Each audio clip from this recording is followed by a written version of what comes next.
sit here with Mr. Emotional. We're at the First Church of Nazarene Youth and Children's Center. So what you about to do, Mr. Emotional? I'm about to have fun. I feel comfortable. I felt comfortable when I walked in. That's important. Right. I don't really know what I'm going to do until I get on stage. Okay. But I have an idea of which direction I'm going to go. I see my audience. How did they greet you when you walked in the door? I felt appreciated. Like they knew I was, like everyone knew I was coming, but everyone didn't know. Right. So like everyone when they accepted me. So it made it fun. It's good, and it's showtime. So Showtime. stay tuned. All right.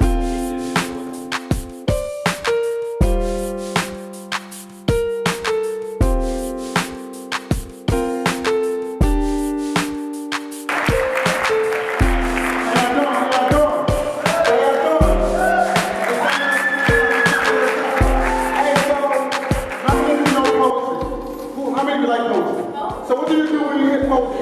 If you hear somebody say something that you really like, what you do? You snap your fingers. Let me snap your fingers. Okay. So listen, y'all gotta get me excited, okay? I don't know what it is. Y'all gotta get me excited. So when I say poetry good, you say all the time. When I say all the time, you say poetry good. Now with me? I got this easy, right? So I say poetry good.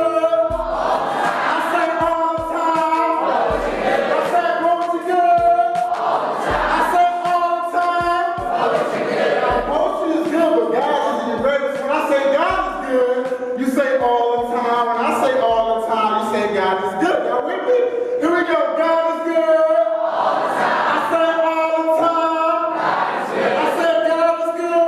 All the time. I say all the time. God is good. I like the way he bumping his head over here. He feeling it. He like, God is good. Listen.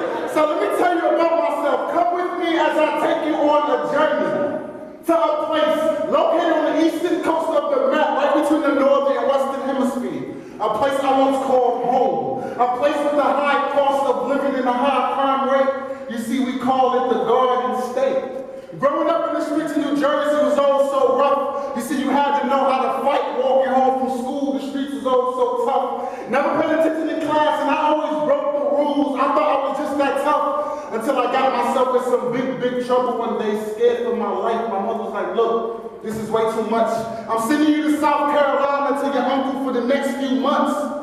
So I went to the South and did my time. Ready to get back to my crew so we can do what we do all over again like it's all brand new. But I heard the Lord tell my mother in my dream, nah, this isn't true. And my mother was like, see, I don't think you need to come back to New Jersey because the way you were acting, I might just have to kill you. And I believe you staying in the South is best for me, but it's also best for you. Right there, who knew? A city boy would go country. You see, they say the country road doesn't lead you home, but it leads you to a bigger place. You see, the country road didn't lead me home. It led me to, I thought it was the smallest town in South Carolina, but it led me to a bigger place. It took years before I realized this is where I needed to be. You see, this was just a better place for me to achieve every young man's dream, which is just to put a smile on his mother's face. You see, I'm not here because I want to be here. I'm here by grace. Let me tell you about my first Saturday morning in South Carolina. My aunt woke me up about 6:30 in the morning. She fixed me some grits.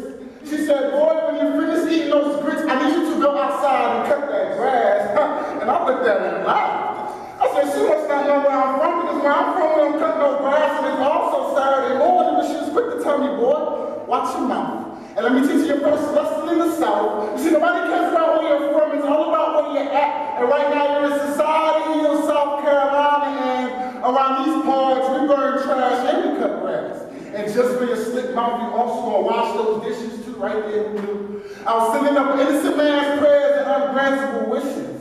But I realized that ever since my adolescence, that everything I've been through in life has been preparing me for today. You see, my life is of the essence. And my transition to the South has put me in perfect position to do what I am called to do. They call it my mission. You see, my mission is to submit my soul to all those who give about 30 seconds of their time to listen to me tell my life story and how I sometimes make it rhyme. You see, at times I was confined in the country mind, not understanding why country people people always like to wave, and while my aunt and uncle always made me wave back, while I walk into the country store required carrying a stick, and while everyone in the South seemed to have gone to church like it was some type of entertainment. You see, at times I was bored out of my mind. I would read the books of Songs of Solomon, Proverbs, and Psalms just for my mental entertainment, not knowing those were poetry books in the Bible. Now 10 years later, I'm just a walking poetry book written by the Bible, and I call it the countryside of me. You see, the countryside of me has planted the seed in me, and the seed has grown to be a huge poetic oak tree, spitting concrete words, branches, and beautiful metaphors and similes like leaves. This planted seed has been the key